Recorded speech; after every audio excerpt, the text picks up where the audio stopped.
"Darling, your old mother changed the password. I can't use her card for shopping anymore." The scream came through the phone speaker so sharply I thought it might split the air. My daughter-in-law's voice, Amber's voice, was shrill, full of indignation, as though I had committed a crime against her. I froze where I sat, my hand hovering over the worn armrest of my rocking chair. The late afternoon sun stretched across the carpet of my small bedroom, painting everything in a tired golden glow, but nothing about that moment felt warm. "You hear me, Nathan?" she continued. "Your mother blocked me out. I can't buy anything. Tell her to fix it right now. This is ridiculous." I tightened my grip on the quilt draped over my lap, the very one I had stitched by hand 30 years ago. The blue threads were frayed, worn thin by decades of use, yet it was stronger than I felt in that instant. I am Margaret Whitfield, 58 years old. A widow of 18 years. A woman who spent her entire life putting everyone else first. I worked as a school secretary in Cleveland, Ohio, for almost 3 decades, raising my son Nathan alone after my husband passed away suddenly of a heart attack. Every penny I earned, every minute of overtime, every ounce of my energy was poured into that boy. Into his clothes, his education, his chance at life. And yet, this is how my sacrifice was repaid. That morning, I had done something small. Something I thought insignificant. I had changed my online banking password. Not because I wanted to spite anyone. Not because I enjoyed being difficult. But because the spending had become unbearable. For months, I had watched charges pile up, designer handbags I'd never touched, spa visits I never went to, fancy dinners at restaurants I couldn't pronounce. At first, I thought maybe Nathan had been treating himself after a long week at work.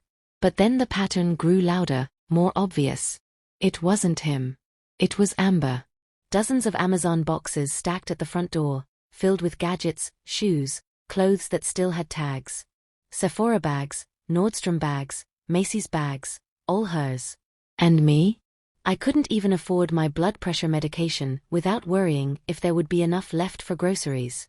So I did the only thing I could think of. I logged into my account, changed the password, and told myself, enough. But Amber's shrill voice made it clear she thought differently. The call ended abruptly, her words slicing off as though she had slammed the phone down. I sat in silence, my heart pounding, staring at the dust floating in the shaft of sunlight coming through the blinds. 40 minutes later, the heavy thud of footsteps rattled through the hallway. The door to my bedroom burst open without so much as a knock. Nathan stood there, framed in the doorway, his face twisted with anger. His eyes were bloodshot, his jaw clenched so tightly I thought his teeth might crack. He looked like a man possessed, like a stranger. "Mom," he barked, his voice harsh, almost spitting. "What did you do?" The air left my chest. I tried to speak, but the words tangled in my throat. He took a step closer, towering over me. "Amber just called me. She said you changed the bank password. Why would you do that? Why would you cut her off like that?" Cut her off. That was how he framed it. Not that his wife had been draining me dry. Not that I couldn't even pay for my medicine. Not that I was suffocating under the weight of their greed. No, he accused me of cutting her off. I wanted to scream. I wanted to remind him of everything. Of the nights I stayed up grading his essays when he cried over homework. Of the shoes I went without so he could have the best pair for basketball tryouts. Of the time I worked 3 jobs after his father died just so he wouldn't feel the hole in his life quite as deeply. But none of it came out. Instead, I clutched the quilt tighter and whispered, "Nathan, I had no choice." His eyes narrowed. "No choice? Mom, we're family. Amber needs things for the house, for the baby. You don't just cut her off like some stranger." The baby. My granddaughter. Sweet little Lily, only 2 years old, with curls like spun honey and the brightest blue eyes. I loved that child more than life itself. And yes, I bought diapers, toys, and little dresses for her whenever I could. But Amber's shopping sprees weren't about Lily. They were about Amber. Nathan didn't want to see it. Or maybe he couldn't. Maybe love or fear had blinded him to who Amber really was. He stepped closer again, his voice rising. Fix it, Mom. Give me the new password. Now. I shook my head slowly, my lips trembling. I can't. I won't. For the first time in my life, I saw something dangerous in my son's eyes. Something I had never seen before. Not when he was a rebellious teenager. Not even when he was caught drinking underage. It was something harder. Colder. Like he was willing to fight me, his own mother, for the woman who had twisted his heart. The silence stretched long between us, heavy and suffocating. And then, for the briefest moment, my eyes flicked toward the nightstand beside my bed. A locked drawer. To Nathan, it was just a drawer. To Amber, it was invisible. But to me, it was everything. Inside was something they didn't know about. Something I had been keeping close, waiting for the right moment.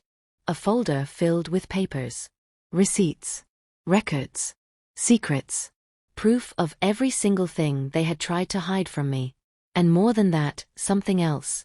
A surprise they would never see coming.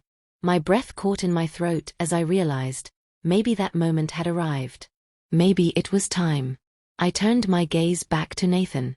His face was still tight, furious, demanding. He had no idea. Neither of them did. They thought I was powerless.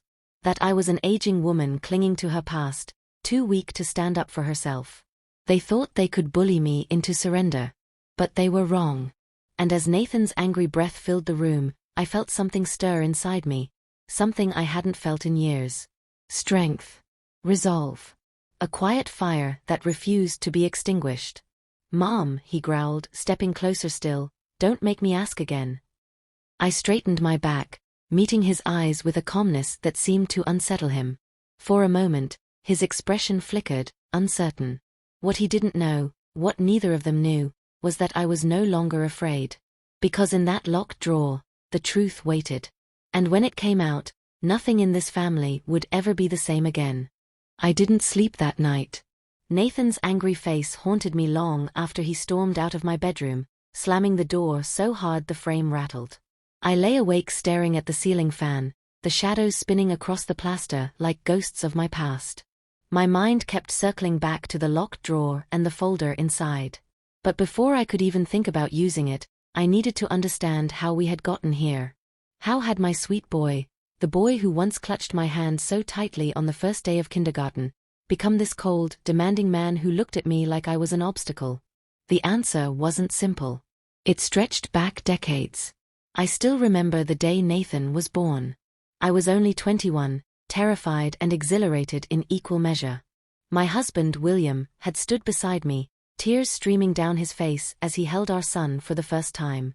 Nathan's tiny hand curled around William's finger, and in that moment, we believed the world was ours. But life had other plans. 17 years into our marriage, William was gone. Snatched away by a massive heart attack on a freezing February morning. Nathan was only 16. I'll never forget the sound of his sobbing that night, the way he buried his face in my chest and asked over and over, "Why did God take Dad? Why not me?" From then on, it was just us. I worked long hours at the elementary school office. I graded homework with him at the kitchen table. I saved every dollar, clipping coupons, sewing his clothes when money was tight. When he made the basketball team, I went without new shoes that winter so he could have the best sneakers.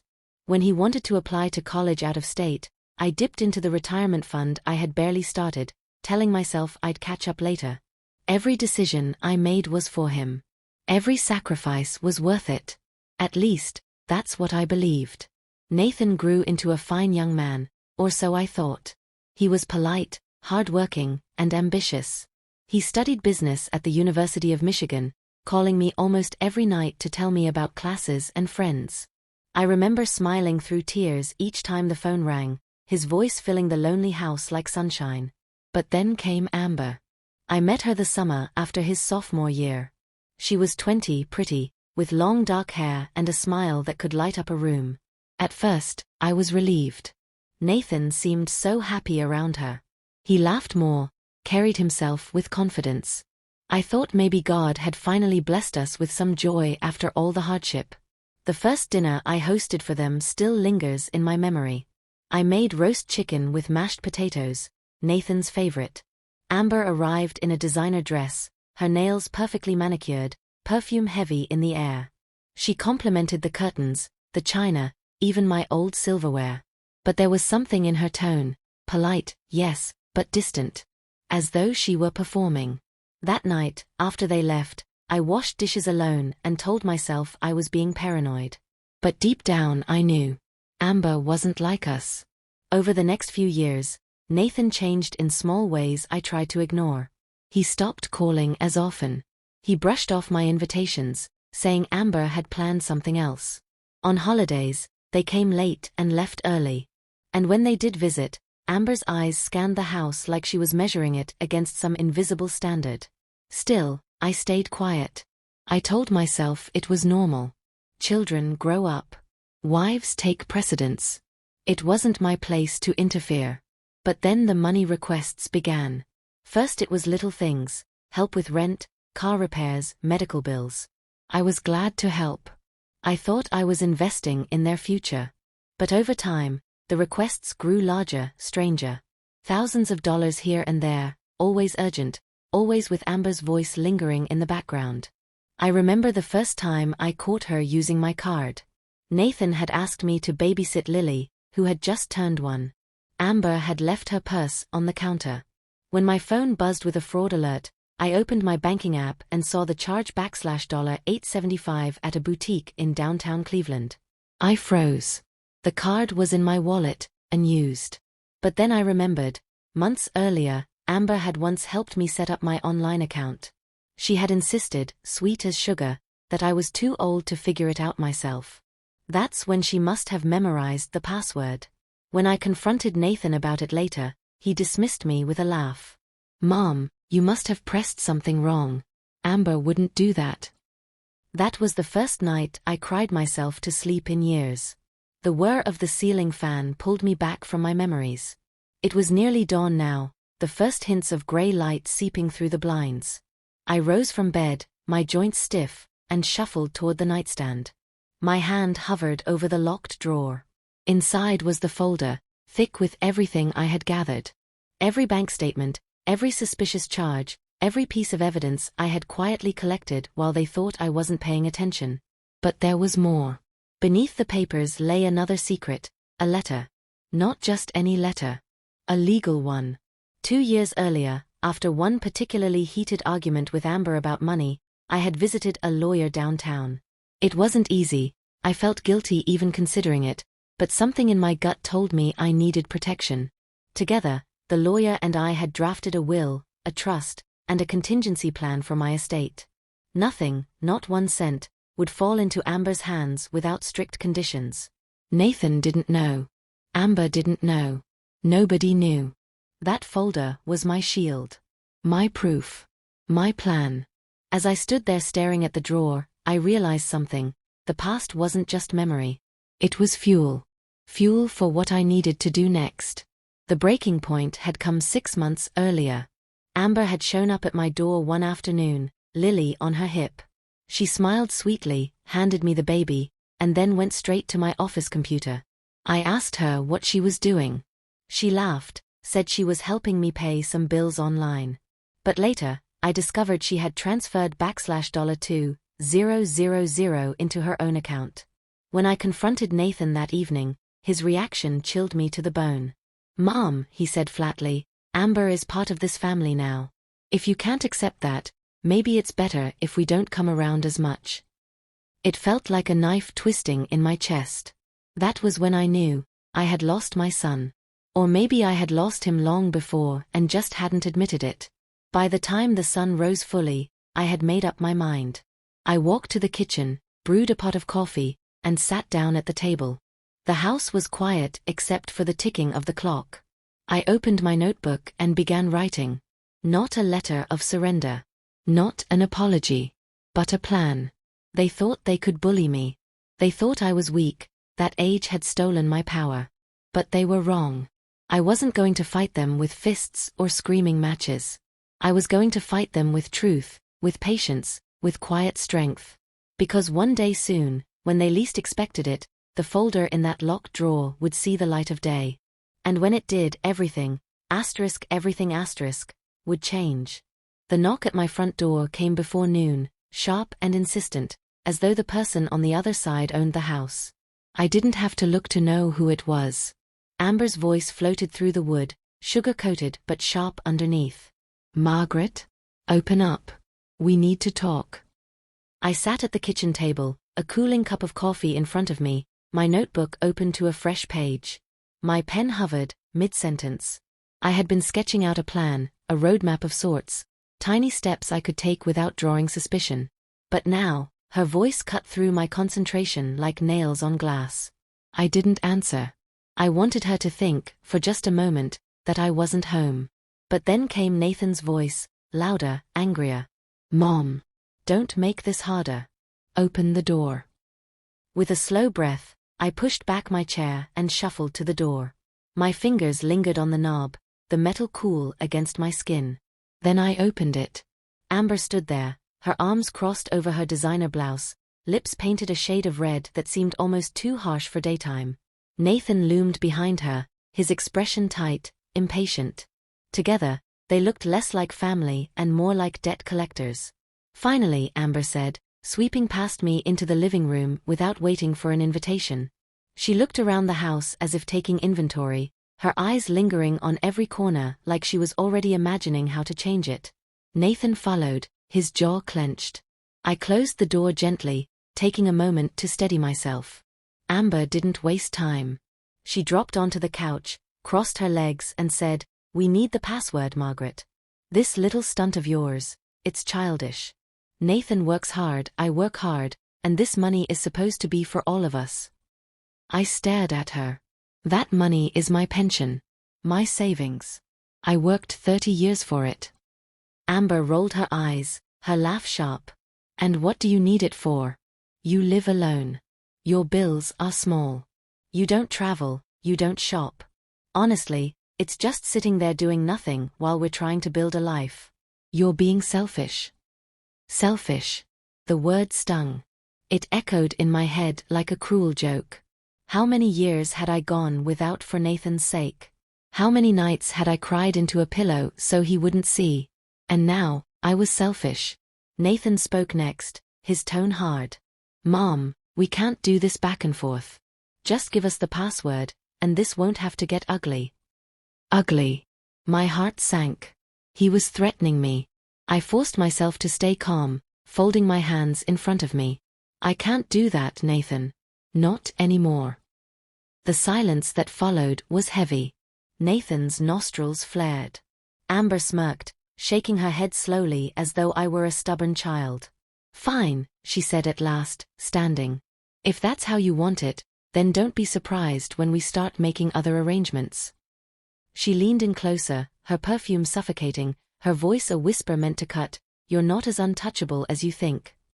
I met her eyes, steady. "Neither are you." For the briefest moment, her smirk faltered. But then she turned sharply on her heel, heading for the door. Nathan followed, though he paused long enough to give me one last look, a mixture of frustration and something darker. Then the door slammed behind them, leaving the house trembling with silence. As I sank back into my chair, memories washed over me. Nathan hadn't always been like this. There was a time years ago, when he would burst into the house after school, backpack swinging wildly, shouting, "Mom, guess what? I got an A on my history paper." His smile could light up the darkest day. He used to bring me daisies he picked from the neighbor's yard, apologizing when Mrs. Donnelly scolded him for it. He was my whole world. And back then, I believed I was his. But then Amber appeared, and slowly, piece by piece, she chipped away at the bond we had built. The more she demanded, the more Nathan gave, until there was nothing left for me. It was like watching someone siphon water from a well you had spent your whole life digging. I returned to my notebook. My hands still trembled, but my resolve was firm. Step 1, gather everything. Every receipt, every transaction, every piece of evidence I had collected. Step 2, make copies. One for the lawyer, one for the safe deposit box, one for myself. Step 3, wait. Timing would be everything. The folder in the drawer was my shield, but it could also be my weapon, if I used it carefully. I thought of Lily, Sweet little Lily. I couldn't let Amber take everything and leave that child with nothing but chaos. More than protecting myself, I needed to protect her. That thought gave me strength. 3 days later, they came again. This time, without knocking, Nathan used his old house key to let himself in. "Mom," he called sharply. "We're here." I was in the kitchen, rolling dough for a pie. My hands stilled, the rolling pin hovering midair. When they appeared in the doorway, I forced a smile. "Hello," I said calmly. Amber didn't bother with pleasantries. "We spoke to a financial advisor," she announced. "He says it doesn't make sense for you to keep all that money tied up in your account. You should transfer it into a joint fund, something that benefits everyone." My stomach turned. A joint fund. That was their plan, to drain me completely legally. Nathan nodded, his voice soft but firm, like he was speaking to a stubborn student. "It's safer that way, Mom. You'll still have access, but so will we. You won't have to worry about managing it alone anymore." Alone. That word carried so much weight. Yes, I was alone. Yes, the nights were quiet and sometimes unbearable. But I would rather face loneliness than let myself be robbed of everything I had worked for. I set the rolling pin down carefully, wiping flour from my hands. "No," I said simply. Amber's eyes narrowed. "Do you realize what you're doing? You're putting all of us at risk." "No," I replied, my voice steady.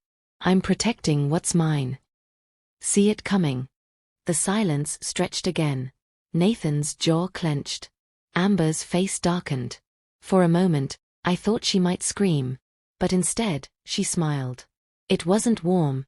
It was cold, calculated. "Fine," she said softly. "But don't say we didn't warn you." And with that, they left again, leaving behind the scent of tension that lingered long after the door shut. That night, as I locked the doors and checked the windows, I remembered something William once told me. It was a late summer evening, years before his death. We had been sitting on the porch swing, watching the fireflies dance across the lawn. Nathan was chasing them with a jar, laughing wildly. William had taken my hand, his grip warm and strong. "No matter what happens, Maggie," he said, "you have to stay strong. For him. For yourself. Don't ever let anyone take advantage of your kindness." At the time, I had brushed it off, laughing at his seriousness. But now, his words came back with sharp clarity. It was as if he had known, even then, what I might one day face. I sat at my desk late into the night, the folder open in front of me. Bank statements, legal documents, the sealed will, all spread out across the wood. I studied each page carefully, arranging them into neat piles.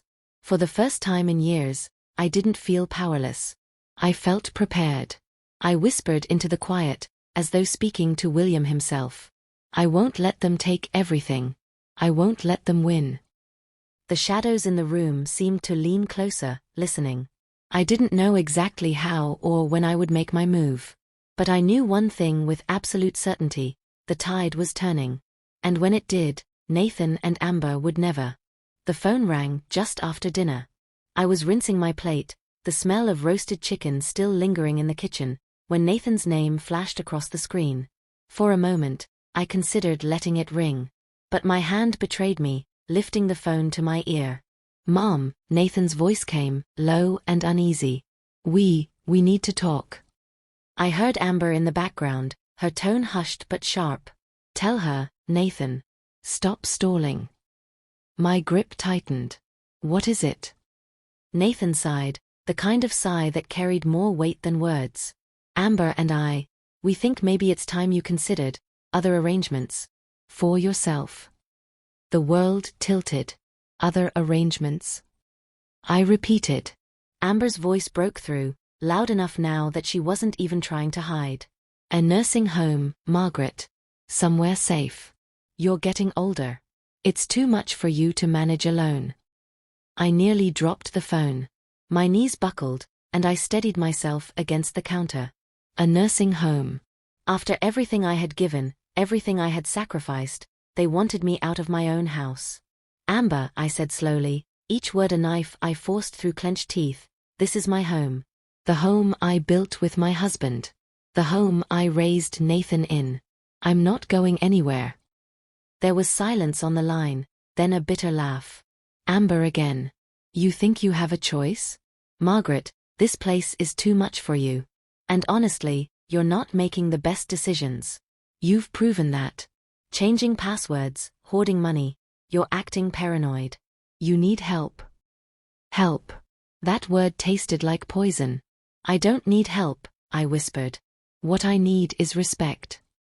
Nathan cut in quickly, his tone soft but firm, like he was trying to calm two angry children.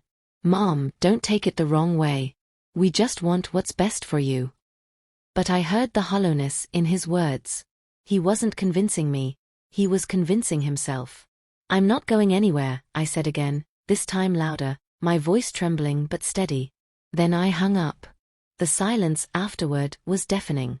That night, I sat at the kitchen table long after the dishes were done, staring at the empty chair across from me.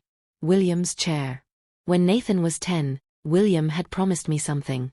He had said, no matter what happens, Maggie, this house is ours. For you, for me, for Nathan. No one takes that from us.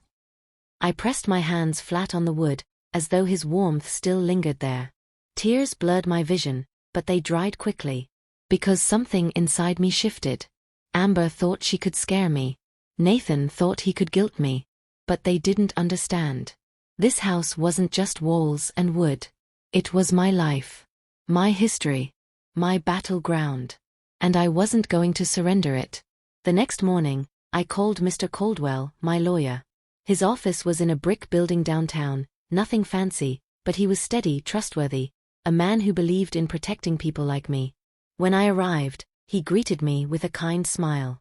Mrs. Whitfield, I had a feeling I'd be seeing you soon. I told him everything. The phone call. The threats. The talk of a nursing home. His brow furrowed deeper with every word. They can't force you out, he said firmly. Not without your consent, unless a court declares you incompetent. And from where I'm standing, you're sharper than most people half your age. Relief washed over me, but only for a moment. Because I knew Amber. She was cunning, relentless. If she couldn't bully me into giving up, she would find another way. I need to make sure Lily is protected, I said quietly. If something happens to me, I don't want Amber to have free access to everything. I want Lily's future secured. Mr. Caldwell nodded. Then we'll tighten the trust. I'll make the language ironclad. As I signed the papers, I felt a strength I hadn't felt in years. My pen pressed into the page with resolve. It wasn't just ink, it was armor. 3 nights later, Amber showed up unannounced. She didn't knock. She barged in, heels clicking against the hardwood, eyes blazing. You think you're clever, don't you? She spat. Running off to lawyers. Setting up little documents. Do you think Nathan won't tell me everything? My heart stopped. Nathan had told her. Of course he had. I stood tall, folding my arms across my chest. It's my right. My money. My life. Amber's laugh was sharp, cruel. You old women are all the same. Clinging to your pennies like they'll buy you love. You think you're in control? Let me tell you something. Nathan listens to me. Not you. Me. And if I say you're too much trouble, then guess what? You'll be too much trouble. Her words struck deep, but I didn't flinch. Instead, I looked her dead in the eyes. You may control my son, I said softly, but you'll never control me. For a moment, just a flicker, I saw uncertainty in her gaze. But then it vanished, replaced by a cold smile. We'll see, she whispered before storming out. The slam of the door echoed through the house like a gunshot. I thought back to the first time I caught Nathan in a lie. He was 12. He had broken a neighbor's window with a baseball and swore up and down it wasn't him.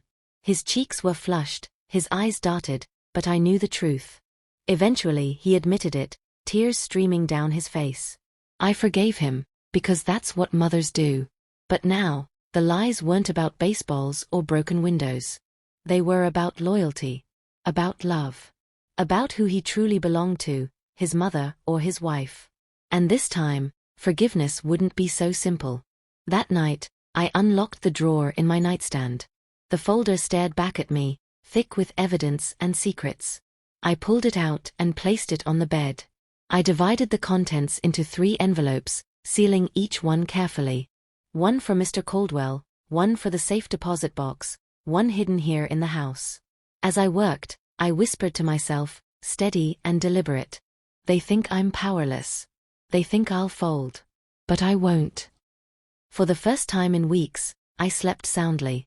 Across town, in their sleek suburban home, Amber paced the living room while Nathan sat on the couch, rubbing his temples. She's stubborn, Amber hissed. She's going to ruin everything if we don't act. Nathan looked weary. She's my mother, Amber. I can't just. Amber cut him off, her eyes blazing. You want Lily to have a good future? You want us to finally move into the kind of house we deserve? Then you need to stop thinking like her son and start thinking like a man. Nathan didn't respond. He just stared at the floor, torn between the woman who raised him and the woman he had chosen. Amber leaned closer, her voice low and venomous. If Margaret won't step aside willingly, then we'll make her. Nursing home or not, she won't stand in our way. The next morning, I stood at the window with my coffee, watching the sun rise over the neighborhood. The world looked peaceful, ordinary, unaware of the storm brewing inside my family. But inside me, something had changed. For years, I had lived quietly, giving, sacrificing, hoping my love would be enough. But love had been twisted into leverage.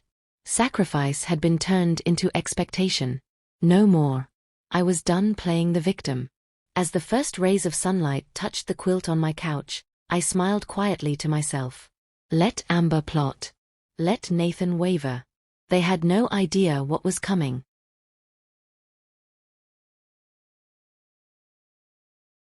The first time I noticed Lily watching me differently, I was folding laundry in the living room. The soft hum of the dryer filled the background, and I hummed along to an old tune my mother used to sing. Lily stood in the doorway, her small hands gripping the frame, her eyes wide and thoughtful. "Grandma," she whispered, "are you going away?" My heart stopped. I set the towel down carefully, as though it were fragile glass. "What makes you ask that, sweetheart?" She shifted uncomfortably, her curls falling into her face. "Mommy said you're tired. That you might go live with people who can take care of you better." A deep ache spread through my chest. Amber's poison was dripping even into Lily's ears now. I knelt down so we were eye to eye. "Lily, listen to me. This is my home. And as long as you want to visit me here, I'll be here. No one is going to take me away. Do you understand?" She nodded, but her little brow furrowed. "But Mommy said." I placed a gentle finger against her lips. "Sometimes grown-ups say things when they're upset. But you know Grandma, don't you? Have I ever left you before?" Her eyes softened, and she shook her head. Then she threw her arms around me, and I held her tight, breathing in the sweet scent of crayons and cookies. Right then, I knew one thing for certain: Amber's greatest weakness was Lily. Not because the child could be used as a pawn, but because she could see through the lies. Children always could. Later that evening, Nathan stopped by. He looked tired, his eyes shadowed, his shirt wrinkled. He carried a 6-pack of beer like a peace offering. "Hey Mom," he said, setting the bottles on the counter. "Thought we could talk." I poured us each a glass of iced tea instead. I wasn't about to let him drown his guilt in alcohol in my house. He sat at the table, his hands folded, his wedding ring catching the dim light. He looked like a boy again, nervous, unsure. "Amber's worried," he began. "She thinks you're being unreasonable." I raised an eyebrow. "Unreasonable? For wanting to live in my own home?" He flinched, then sighed. "She thinks you're being stubborn. That you're putting yourself, and us, at risk." I leaned forward, my voice calm but sharp. "Nathan, tell me the truth. Do you think I should be in a nursing home?" He hesitated. Too long. His silence spoke louder than words. I felt something crack inside me. For years, I had excused his weakness. But now, I saw it clearly. Nathan wasn't just caught in the middle. He was choosing. And he wasn't choosing me. You know what hurts the most? I whispered. Not Amber's cruelty. Not her greed. It's that you, my own son, are letting her do this. You're letting her erase me. Nathan's face crumpled. He looked down at the table, his hands trembling. I don't know what to do, he muttered. Amber. She's relentless. If I don't go along, he trailed off. She what? I pressed. He shook his head, refusing to answer. I leaned back, my heart pounding. I realized then that Nathan wasn't just weak. He was afraid of his own wife. And fear, I knew, could be used. That night, I lay in bed, staring at the ceiling. My mind drifted back to a different time. A time when Nathan was 17, standing in our driveway, begging me to let him take the old Buick to prom. Please, Mom, he had pleaded, his eyes wide. Everyone else is driving. I'll look stupid showing up in Dad's truck. I had hesitated. The Buick was William's pride and joy, and Nathan wasn't exactly careful. But in the end, I had handed him the keys. And when he returned, dented fender and all, I had swallowed my anger and comforted him. It's just a car, I'd said, holding him as he cried. What matters is you're safe. I had sacrificed so much over the years, money, sleep, my own dreams, all to make sure Nathan felt safe, loved, secure. And now? He was selling me out for comfort. For Amber's approval. But the woman I had been then, the forgiving, sacrificing mother, was gone. The following week, I ran into Mrs. Patel at the market. She was a widow like me, kind-eyed and sharp-tongued, and she had seen more than most people realized. She tilted her head as I placed my groceries on the counter. You look troubled, Margaret. Is everything all right? I hesitated. For years, I had kept my struggles private, but something inside me urged me to speak. So I told her. Not everything, but enough. About Amber's cruelty. About the nursing home threats. About Nathan's silence. Her eyes darkened with outrage. That woman, she spat. I've seen the way she talks to you. Like you're a burden. It's disgraceful. I shrugged, trying to appear indifferent. It's family. What can you do? Mrs. Patel leaned closer. More than you think. People talk, Margaret. Neighbors notice. You're not alone in this. Her words lit a small spark in me. Maybe Amber thought she could isolate me. But she had underestimated something, a community of eyes. The next Saturday, Amber came over with Nathan and Lily for dinner. She brought a bottle of wine, plastered on a smile, and played the role of dutiful daughter-in-law. But the mask slipped. Halfway through the meal, she reached for her glass and muttered under her breath, God, I can't wait until this house is finally ours.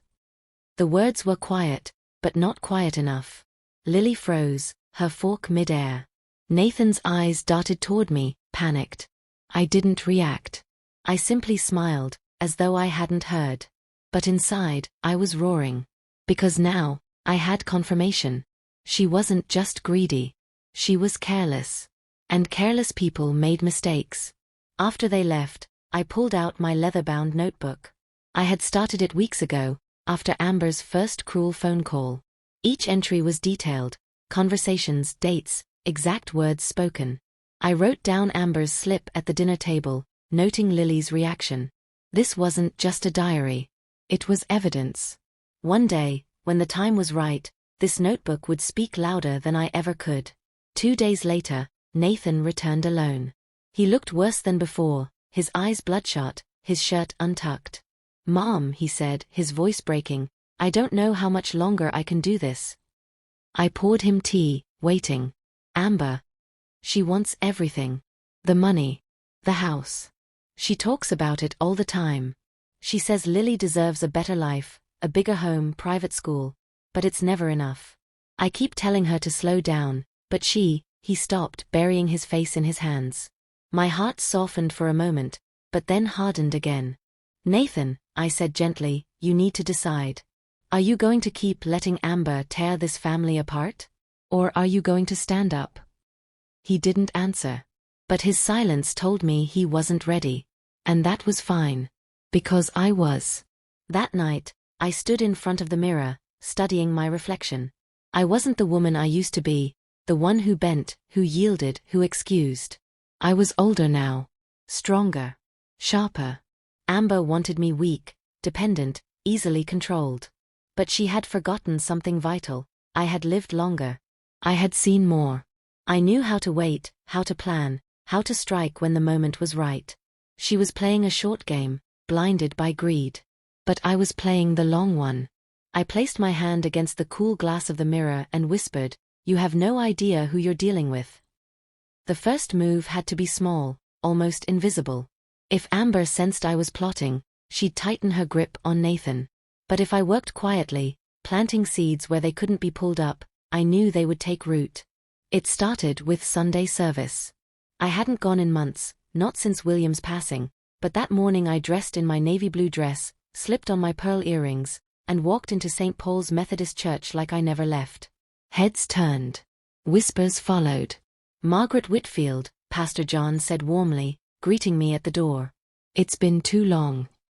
I smiled, my voice soft but steady. I thought it was time I came back. As the service ended, people gathered around me, curious and kind. I let the conversation flow, dropping only the slightest hints. "Oh, things have been difficult with Nathan and Amber lately," without details. Just enough for the neighborhood grapevine to do its work. People underestimate small-town churches. But I knew better. Within days, everyone would be talking. And when Amber's name came up, it wouldn't be followed by admiration. By Wednesday, it began. Amber stormed into my house, her heels clattering like gunfire against the wood floor. "What did you say?" she snapped, her face flushed with rage. I feigned innocence, folding the dish towel in my hands. "Whatever do you mean?" "You've been telling people we're trying to put you in a nursing home," she hissed. "Do you know how humiliating that is for Nathan? For me?" I met her glare calmly. "I never mentioned a nursing home. I simply said things have been difficult." Was that a lie? Amber's mouth opened, then closed. For once, she had no quick retort. She stepped closer, lowering her voice. "You think you're clever, don't you? Stirring up pity, turning people against me. But it won't work. Nathan believes me. He always will." Her confidence shook something inside me, not fear but resolve. I smiled faintly, just enough to unsettle her. "We'll see." When William was alive, we used to play poker with friends every Friday night. I was terrible at the game, always folding too soon, giving away my tells. But William had taught me one thing: never let them see what you're holding until the end. I remembered that lesson now. Amber thought she knew my hand. She thought my only weapon was pity. But she hadn't seen the cards I was saving. The following day, I met with Mr. Caldwell again. His office smelled of leather and old paper, grounding me in its quiet strength. "I need more than protection," I told him. "I need strategy." He nodded slowly. "You've already safeguarded your assets. What else are you looking for?" "Leverage," I said simply. He leaned back, studying me. "Then we'll need to make a record of everything. Not just your notebook, official records. Audio, witnesses, proof." I swallowed hard. Recording my own son and his wife felt wrong. But then I thought of Lily, and the way her little face clouded when she repeated Amber's words. "I'll do it," I whispered. Mr. Caldwell slid a small digital recorder across the desk. "Sometimes, Mrs. Whitfield, survival isn't about fighting harder. It's about fighting smarter." That weekend, Nathan came by alone again. He looked pale, drawn, like a man carrying too much weight. "Amber's furious," he admitted, pacing my living room. "She says you're trying to ruin her reputation. People are whispering at church, at Lily's school. She feels cornered." I sat calmly in my chair, my hands folded. Maybe she feels cornered because she knows what she's done. Nathan stopped pacing, his face twisted in frustration. "Why can't you two just get along? Why does it always have to be a battle?" My voice softened. "Because she wants me gone, Nathan. And you let her treat me like I don't matter. Do you know what that feels like? To watch your own son stand by while his wife erases you." He flinched. Tears filled his eyes, but he turned away, ashamed. For the first time, I saw it, real cracks in his loyalty. Amber might have his ear, but guilt had his heart. And guilt, if fed carefully, could grow into defiance. 2 nights later, Amber called me. Her voice dripped with venom. "You've pushed me too far, Margaret. Do you hear me? If you don't start cooperating, I swear I'll make Nathan put you in that nursing home whether you like it or not." I glanced at the small recorder on the counter, its red light glowing faintly. My chest tightened, but I kept my voice steady. "Amber, I've told you before, I'm not leaving this house." She laughed cruelly. "We'll see about that. You think that little granddaughter of yours is going to save you? Please. Lily listens to me. Not you." I swallowed back the urge to scream. Instead, I let her words sink into the silence, captured forever on tape. When I clicked the recorder off, my hands trembled. But not from fear. From power. William used to say, "Maggie, the loudest person in the room is usually the weakest." Amber was loud. Always yelling, always demanding, always pushing. And I realized he was right. She wasn't strong. She was desperate. The next afternoon, I sat with Lily on the porch swing. She held a popsicle, the juice dripping down her little fingers. "Grandma," she asked, "why does Mommy say you can't take care of yourself?" I forced a smile. "Because sometimes, people say things when they're afraid. Your mommy is afraid of losing control. Do you know what that means?" Lily tilted her head. "Like when I can't reach the remote and I get mad?" I chuckled softly. "Exactly like that." She giggled, then nestled into my side. And as I wrapped an arm around her, I realized Amber might control Nathan, but Lily's heart was still mine. That Friday, the PTA at Lily's school hosted a fundraiser. Amber, ever the social climber, showed up in her finest dress, parading Nathan like a trophy. But whispers followed her there too. I knew, because Mrs. Patel called me the next morning. "Margaret, people were asking questions. They've noticed how she speaks to you. One woman said she saw Amber snap at you outside the school. The tide is turning." I closed my eyes, relief washing over me. Amber didn't realize it yet, but the community that once admired her was starting to doubt her. And doubt spreads faster than truth. That night, the phone rang close to midnight. Nathan's voice was shaky. "Mom. Amber's out of control. She screamed at me tonight. Through a glass. Said I was useless if I didn't handle you." I held my breath, the words heavy in the dark. "And what did you do?" "I left," he admitted. "I couldn't stay in that house." For the first time, I heard it, a fracture in his devotion. He was seeing Amber clearly. And I knew, if I stayed patient, the fracture would widen. Later, I stood before the mirror in my bedroom, the same place where I once whispered to myself in despair. But now, I saw something different. Not an old woman clinging to her past. Not a victim waiting for rescue. I saw a warrior, sharpened by betrayal, steadied by loss, fueled by love for the one innocent who mattered most, Lily. Amber thought she was winning. She thought Nathan's silence was her weapon. But I was building something stronger. A case. A reputation. A network of quiet allies. When the moment came, Amber's world would crumble under the weight of her own cruelty. And I would still be standing.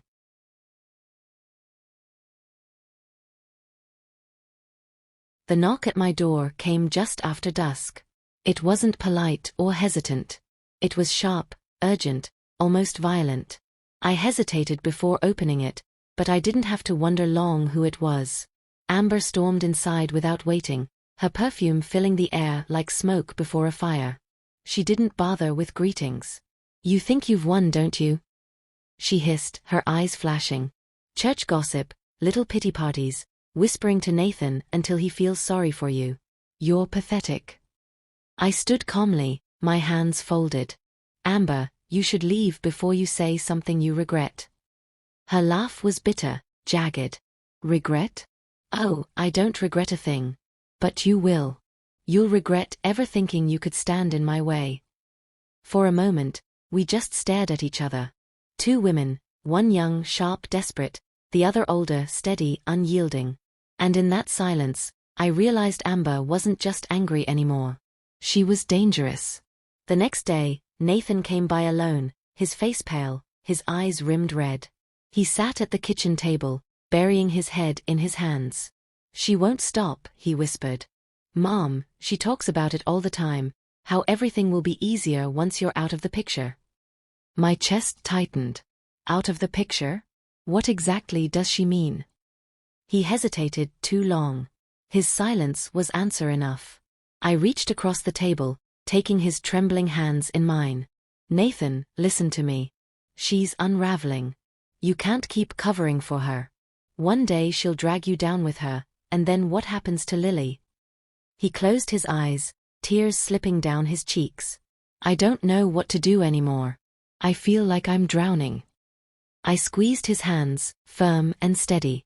"Then you need to stop treading water and swim. Make a choice, Nathan. For yourself. For your daughter. For me." But even as I said it, I could see he wasn't ready. Not yet. That night, memories washed over me. Memories of a younger Nathan, curled against me during thunderstorms, trembling at every rumble. "Don't be afraid," I used to whisper, pulling the blanket tighter around us. "I'm here. I'll always protect you." And I had. Every scraped knee, every broken bone, every heartbreak. I had shielded him, even when he didn't deserve it. But now, I couldn't shield him from this storm. He would have to face it himself. The breaking point came on a Tuesday evening. I was reading in the living room when the phone rang. It was Lily, her voice small and shaky. "Grandma," she whispered, "Mommy and Daddy are fighting. Mommy said you're trying to steal our money." Daddy yelled at her, and she threw a plate. "I'm scared." My blood ran cold. "Where are you, sweetheart?" "In my room," she whispered. I locked the door. I wanted to rush to her, to hold her, to protect her. But all I could do was speak softly. "Stay there, Lily. Stay safe. Daddy will take care of you." When she hung up, my hands shook. This wasn't just about me anymore. Amber's fury had spilled into Lily's world. And that, I would never forgive. The next morning, Mrs. Patel came by with a plate of muffins. She didn't bother with pleasantries. "I heard shouting last night," she said, her eyes sharp. "The whole neighborhood did. Margaret, it's time people knew the truth." I hesitated, then showed her the recordings. Amber's threats, her cruel laughter, her slip about Lily. Mrs. Patel's eyes widened. "This is enough to bury her." I shook my head. "Not yet. The timing has to be perfect. If we move too soon, she'll twist it, make herself the victim. No, she has to expose herself fully first." Mrs. Patel placed a hand on mine. "Then when the time comes, you won't be alone." For the first time, I believed her. That evening, Nathan returned, his face ashen. He leaned against the doorway, his body heavy with defeat. "She said it again," he muttered. "She said life would be easier if you were gone. Not in a home. Not out of the way. Gone." The word hit me like ice. Gone. I steadied my voice. "And what did you say?" I told her to stop. That she didn't mean it. "But," he trailed off, his voice breaking. "Mom, I don't know if she didn't mean it." For a moment, fear swept through me like a tide.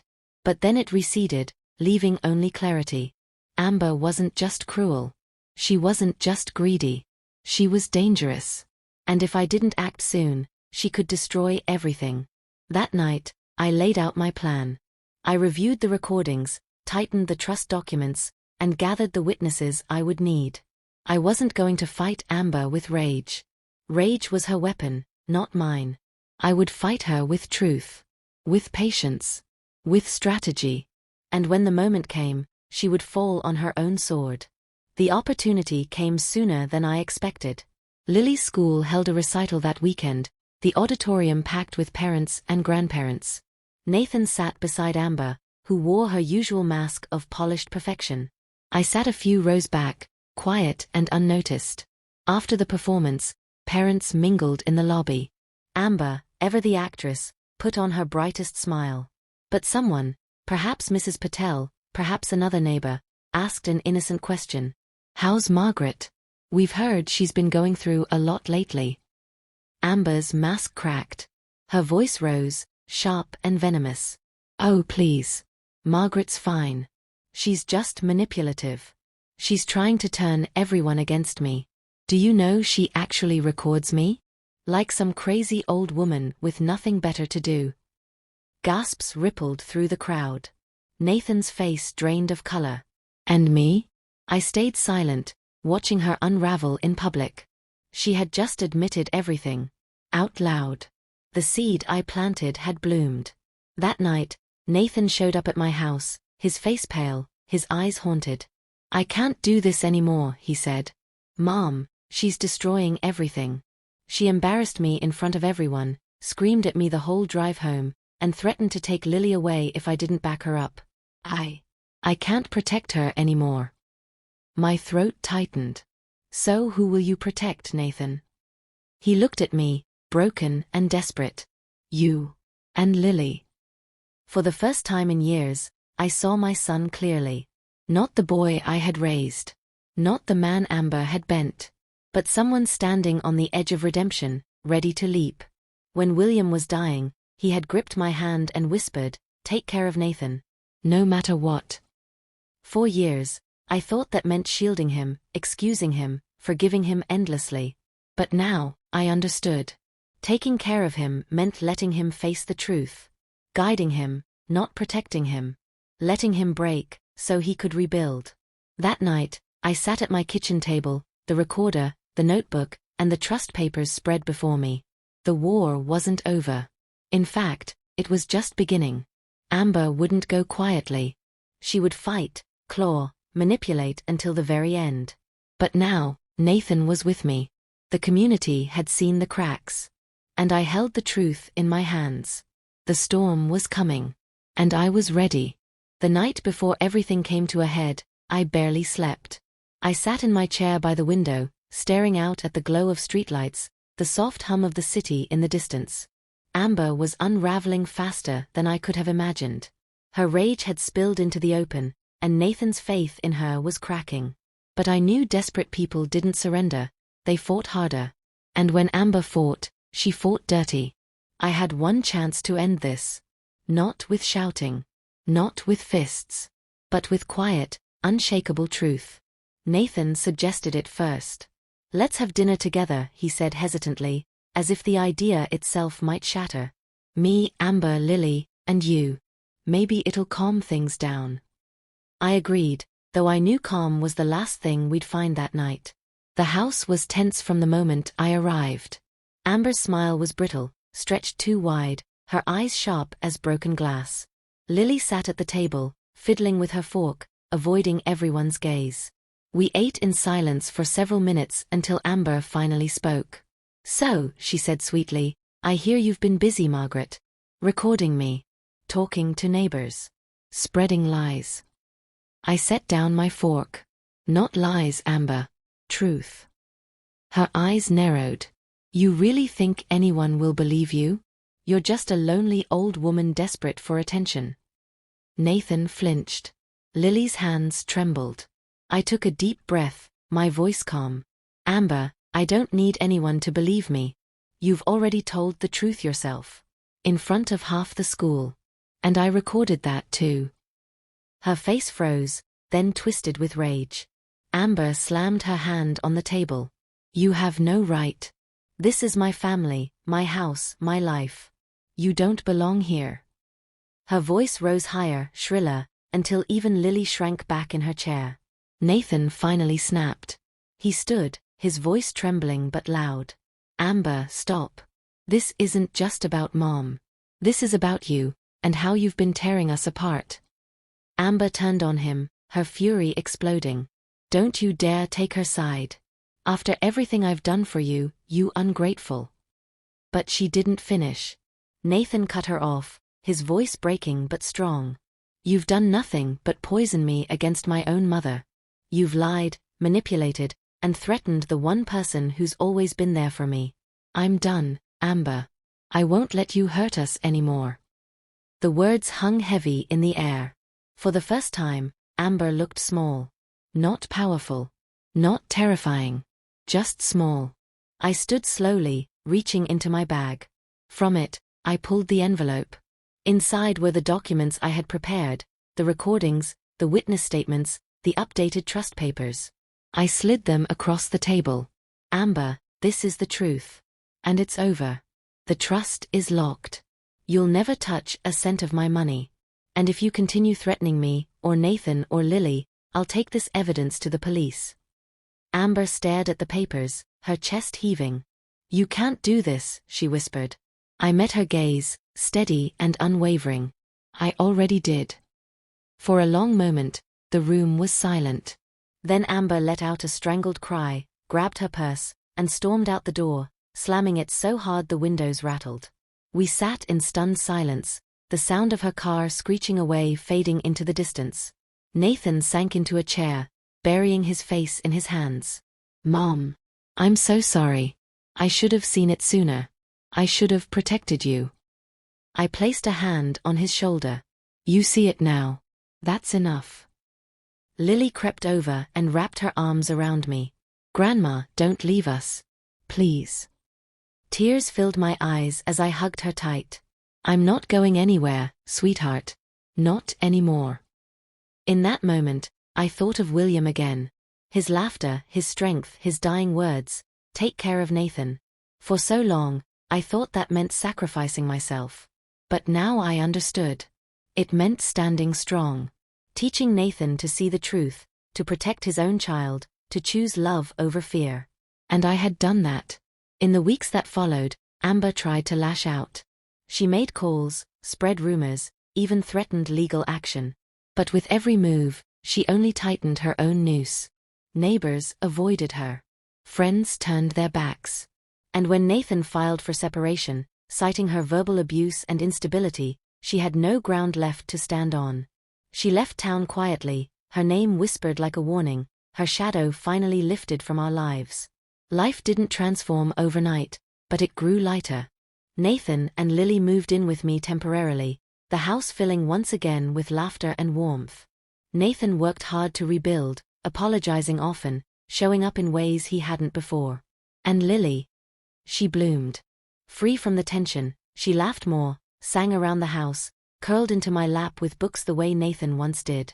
One evening, Nathan looked at me across the dinner table, his eyes soft. Mom, I don't know how to thank you. I smiled, my heart full. You don't have to. Just live better. That's all I want. Months later, I visited William's grave, the autumn leaves crunching beneath my feet. I laid fresh flowers down, my hands steady, my heart lighter than it had been in years. William, I whispered, I kept my promise. Nathan sees the truth now. Lily is safe. And I'm still standing. The wind rustled through the trees, soft and gentle, as if answering me. For the first time in a long time, I felt at peace. Not because Amber was gone. Not because I had won. But because I had found my strength again. Quiet. Steady. Unbreakable. And as I walked away from that grave, I knew one thing for certain. I may have been underestimated, overlooked, and pushed aside. But I was far from finished. Because sometimes, the quietest voices carry the strongest truths. And sometimes, the greatest revenge is simply surviving with dignity. My love. Did you like my story? And which city are you listening from? Let's meet in the comments. If you like the story, you can support me by sending a super thanks so I can keep bringing more stories like this. Thank you so much for your sweet support. I'm looking forward to your comments on the story. On the screen, you can see 2 new life stories that I highly recommend. There's so much more on my channel. Don't forget to subscribe. See you in the next life story.